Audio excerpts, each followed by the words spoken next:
नमस्कार, मैं हूं आमिल बेग। आप देख रहे हैं सिटी बुलेटिन न्यूज। पेश हैं आज के अयोध्या में नीट और जेईई परीक्षा का विरोध कर रहे युवाओं पर लखनऊ में लाठीचार्ज का समाजवादी पार्टी युवा मोर्चा ने विरोध किया।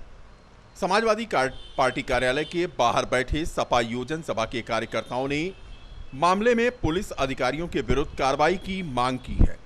उन्होंने केंद्र और प्रदेश सरकार पर लोगों की आवाज को दबाने का आरोप लगाया। वहीं नीट और जेईई परीक्षा का समाजवादी योजन सभा की ओर से विरोध किया गया। लखनऊ में विरोध कर रहे समाजवादी युवा मोर्चा के कार्यकर्ताओं पर लाठीचार्ज की गई। इस कार्रवाई का अयोध्या में विरोध किया गया। शुक्रवार को सपा के कार्यालय के बाहर बैठे समाजवादी योजन सभा के कार्यकर्ताओं ने सरकार के विरोध में नारे लगाए। उन्होंने आरोप लगाया कि शासन की ओर से उनके विरोध को दबाने का प्रयास किया जा रहा है। वैश्विक महामारी कोरोना संक्रमण से संपूर्ण विश्व पीड़ित है।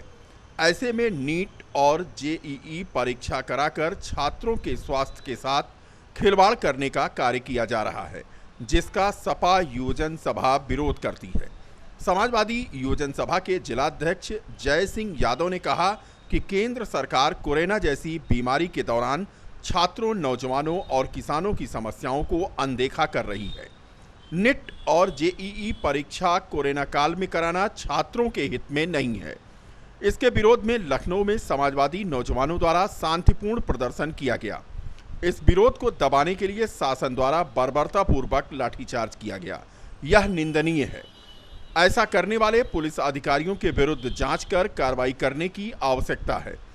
समाजवादी योजन सभा ने किसानों की यूरिया खाद की समस्या के समाधान करने की भी मांग की।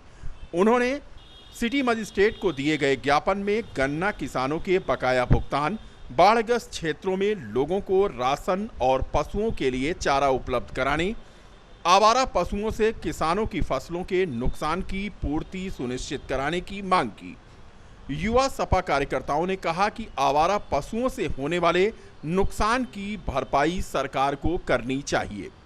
तस्वीरों में प्रदर्शन की आप देख सकते हैं। समाजवादी योजन सभा के कार्यकर्ताओं की कार्रवाई की मांग किया, जोरदार प्रदर्शन किया और ज्ञापन सौंपा।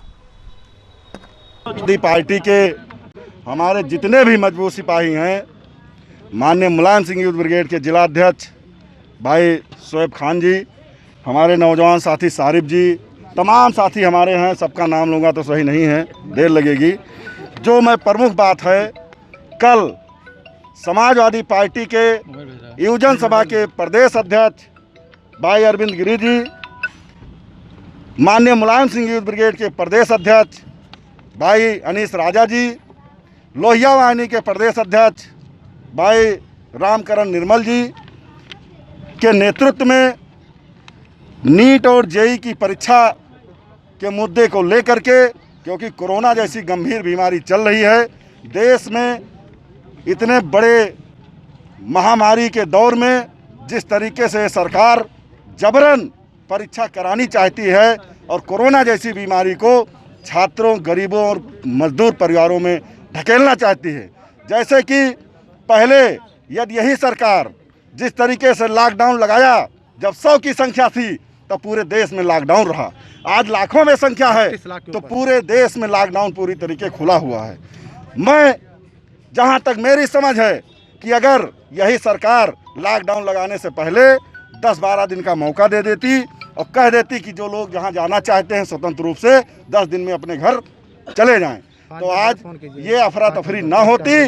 और जब ये बीमारी पूरी तरीके से फैल गई, बीमारी फैलने के बाद जब लोग अपने घर के लिए निकलने के लिए बेताब हो गए और बेकाबू हो गए, स्टेशन पे बम्बई में, अहमदाबाद में, लुधियाना में, तमाम स्टेशनों के आसपास जाके तमाम इकट्ठी भीड़ हो गई और उन्होंने जो सोशल डिस्टेंसिंग था उसको मजबूर होकर के तोड़ दिया। तब वो बीमारी एक दूसरे में आदान प्रदान हो गई। तब ये सरकार उनको ट्रेन और तमाम सुविधा दे करके उस बीमारी को गांव तक भेजने का काम किया है। इस बीमारी के फैलाव में मैं पूरी तरीके इस हिंदुस्तान और उत्तर प्रदेश की सरकार का योगदान मानता हूं। इसीलिए हमारे नेता चाहते हैं कि ये बीमारी और ना फैले। इसीलिए नीट और जेईई की परीक्षा जो लॉकडाउन में और संडे के दिन, जो कि उत्तर प्रदेश ही नहीं कई और राज्यों में भी शनिवार और इतवार को लॉकडाउन होता है, उस दिन कराना चाहती है। इसके विरोध में हम लोग आंदोलन कर रहे थे, हमारे प्रदेश अध्यक्ष आंदोलन कर रहे थे, जिसके ऊपर हमारे प्रदेश अध्यक्षों के ऊपर, छात्रों के ऊपर, नौजवानों के ऊपर पुलिस ने कल बर्बरतापूर्वक लाठी चार्ज किया। उसके विरोध में आज हम लोग यहाँ पे धरना दिए, प्रदर्शन किए, ज्ञापन किए और ज्ञापन के माध्यम से मांग किए हैं कि जिन पुलिस वालों ने लाठी चार्ज किया उनको चिन्हित कर उनके ऊपर मुकदमा पंजीकृत किया जाए और हमारे प्रदेश अध्यक्षों पे लगे मुकदमे वापस किए जाएं। धन्यवाद। 2 लड़कियों की समलैंगिक विवाह का मामला आज सामने आया। कानपुर की रहने वाली एकता ने अयोध्या के साहबगंज की वर्षा के साथ कानपुर में एक मंदिर के अंदर समलैंगिक विवाह किया है। विवाह के बाद दोनों पति पत्नी लड़कियां अयोध्या के नगर कोतवाली में पहुंची और यहां पर साथ रहने के लिए परिवारों को पुलिस के द्वारा मनाए जाने की मांग की। बताते चलें कि नगर कोतवाली में आज सुबह 2 लड़कियां वर्षा और एकता पहुंची। कानपुर की रहने वाली एकता शादी के जोड़े यानी सूट में थी, वहीं अयोध्या के ही साहबगंज की रहने वाली वर्षा लड़के के भेष में पैंट शर्ट पहने यहां मौजूद थी। दोनों लड़कियां बालिग हैं और वह एक साथ रहना चाहती हैं। मामला जब पुलिस के पास पहुंचा तो पुलिस ने दोनों के परिवारों को बुलाया और बालिग होने की वजह से परिवारों को साथ रहने के लिए समझाया। पुलिस उपाधीक्षक अमर सिंह का कहना है कि वर्षा और एकता दोनों लड़कियां हैं, दोनों बालिग हैं और इन दोनों की मुलाकात फेसबुक के माध्यम से हुई थी। परिवार में रिश्तेदारी होने के नाते आना जाना भी बना था। उसके बाद इन दोनों में प्रेम प्रसंग बढ़ा और दोनों लड़कियां एक साथ रहने के लिए शादी कर लीं। अब पुलिस इनका 164 का बयान करेगी। वहीं दोनों लड़कियों के परिजनों ने मीडिया से दूरी बनाई। दोनों लड़कियों के परिजन कोतवाली पहुंच गए हैं, लेकिन इस विषय पर कुछ बोलने को तैयार नहीं। शादी करा दीजिए हम लोग की। तुम लोगों की मुलाकात कैसे हुई? दोनों में प्यार कैसे हुआ? जब पहले आते जाते थे। अच्छा ठीक है, क्या कहना चाहते हो ये बता दो। बता तो दिए, कितनी बार बताया क्या? अगर शादी करा रहे हैं तो जब आप बोलोगी तभी तो। बोल तो दिए, शादी करा दीजिए बस। किससे शादी करना चाहती हो? क्या नाम उसका? बताइए, किससे शादी करना चाहती हैं आप? बेटा नाम बोलो उनका। सामने है और क्या चाह रही है? एक लड़की थी यहाँ पर जो है कानपुर की, एकता नाम था इसका, और ये कानपुर रहने वाली थी। यहाँ इसकी साहबगंज में, यहाँ अयोध्या के साहबगंज मोहल्ले में इसकी मौसी रहती थी। यहाँ उसका आना जाना था। यहीं पर उसका विगत कई 2 वर्षों से उसका एक वर्षा नाम की लड़की है जो साहबगंज में रहती है, उससे उसका आपस में प्रेम प्रसंग हो गया और वो एक दूसरे से, वो भी लड़की ही है और दोनों बालिग हैं और दोनों की सहमति के आधार पर ये जो वहाँ से आकर के 26 तारीख को ये मिसिंग हुई और आज ये दोनों वहाँ पर शादी करने के बाद कानपुर के में तपस्वी मंदिर बता रहे हैं, शादी करने के बाद आज यहाँ पर कोतवाली में आए हैं और बताया कि हम लोगों ने शादी कर ली आपस में। तो पुलिस किस तरीके से कैसे इस केस को हैंडल कर रही है, और दूसरी चीज़ की क्या दोनों बालिग हैं, शादी कर सकते हैं? हाँ, दोनों बालिग हैं और दोनों की सहमति है, उनके परिवारीजन भी सहमत हैं। इसलिए जब दोनों सहमत है, दोनों बालिग हैं, तो फिर इसमें कोई बात नहीं है। ठीक।